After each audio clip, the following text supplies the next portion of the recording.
My daughter has begun recently to sit down at the piano and play songs by chords, which is really cool because when she was younger, we struggled to have consistent and good piano lessons for her. And so to hear her doing that on her own now is really rewarding.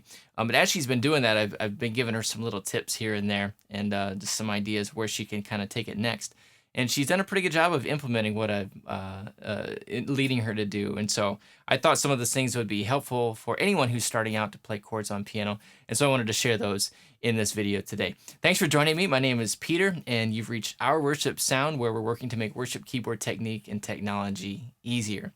So I think the place where my daughter started with playing chords is probably pretty similar to where a lot of people start with chords.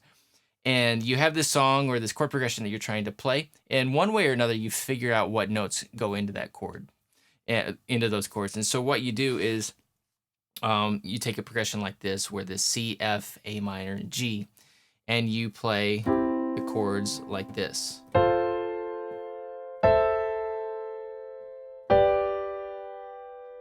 And I think that's a good place to start, and it makes a lot of sense. And I just want to kind of show you some steps to kind of take it to the next level, like I was just trying to help my daughter through it. Actually, I think even before you get to this step, there's one more step before that, and just something you want to think through that's going to help a lot of other things make a lot of sense. I'll put a link to it. And once you've gotten what you want out of this video, I would recommend you take a look at that other video. Just trust me, it's going to help a lot of other things kind of come together for you. And so you want to check that one out as well. But the first thing I kind of led my daughter to do, or challenged her to do, was not play every chord with the root on the bottom. So by root position, what we mean is if I'm playing a C chord, the C is on the bottom. If I'm playing an F chord, the F is on the bottom. For any chord, we can play it in 3 different ways. So for C, we can play it with root on the bottom, or the root on the top, or the root in the middle.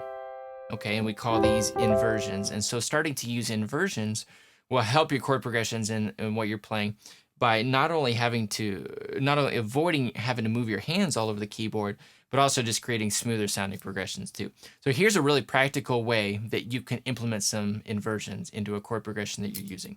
Let's say we're taking this inversion and we're just going to play the first chord, C major, in root position with the root on the bottom. What we want to do in going to that next chord and figure out what inversion will be the smoothest is we look for notes that are going to be the same from one chord to the next. So from C to F, we know that both chords have C in it. So what I'm going to do is I'm going to keep the C in my thumb, and I'm going to use my other fingers to complete the other notes from the F chord, which are going to be F and C. So instead of jumping up here to play F, I'm just going to keep C the same and move these fingers to play F. Now we have a smoother and an easier transition from C to F. From F to A minor, we can look at this and know that both chords have the A and the C in common. So all I need to do to go from F major to A minor is just move this middle note to E. So that's really easy to do. Now this next change from A to G requires a little bit more thinking because there aren't any notes that are in both chords. And so let's look at the possibilities for this G major and where we play it. We could play it in root position, but that would be a big jump either direction. We could put the root on top, okay, which would be an easy transition to make from the A minor. Or we can put the root in the middle and play it this way, which is pretty close as well. I probably want to go with this one. And the reason why is because if we're going to repeat the chord progression, we're going to end up going back to C, and then I can keep this note the same. So I would probably lean toward going this way with the G chord, and then that sets me up to play C a little easier. So instead of jumping around and playing all my chords in root position, I think that next step, step 2 after you've learned all these notes, is to begin to incorporate some inversions.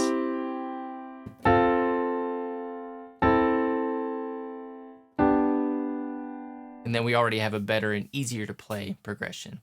I think probably the next step after that is to get the left hand involved.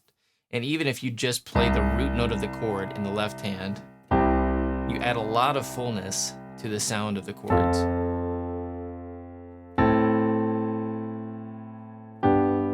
So that'd probably be a step on its own just to incorporate the root. But to do a little bit more with the left hand, what we can do is add what we call the fifth of the chord. So every chord has 3 notes, and we're going to call it the root, or the first, third, and fifth. So if we add this fifth note to the chords down here,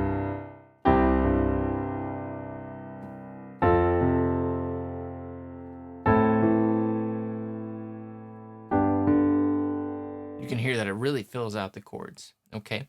And what we're starting to do with playing root and fifth in the way that I did it is we're also starting to add rhythm.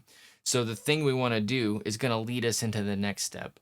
But first, let's kind of finish it out. Just stay with what we want to do with the left hand. I'm just going to play kind of a 1 and 2, 3, 4, 1 and 2, 3, 4, 1 and 2. Okay.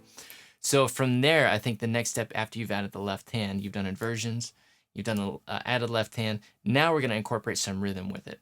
And here's a really, I think, easy rhythm that you can incorporate on a lot of songs. So what we're going to do is we're going to use our thumbs to create the rhythm. And what we're going to do is I'm just going to play on the beat with my right thumb, and I can play on the ends of the notes, or like the 1 and 2 and 3 and with my left thumb.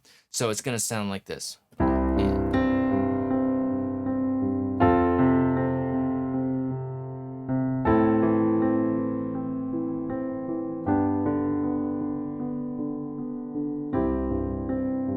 Okay. So I think take that first step. It makes a lot of sense. Play the chords in root position, get familiar with what notes are in each chord. And then the next step is to figure out how we can get around more smoothly by playing inversions. And then we add the left hand for fullness. And then we also start to incorporate some rhythm with the left hand and the right hand working together. So you can hear there's a big difference between playing chords with just the right hand in root position, and then playing chords with inversions and rhythm, and left hand adding fullness to the chords.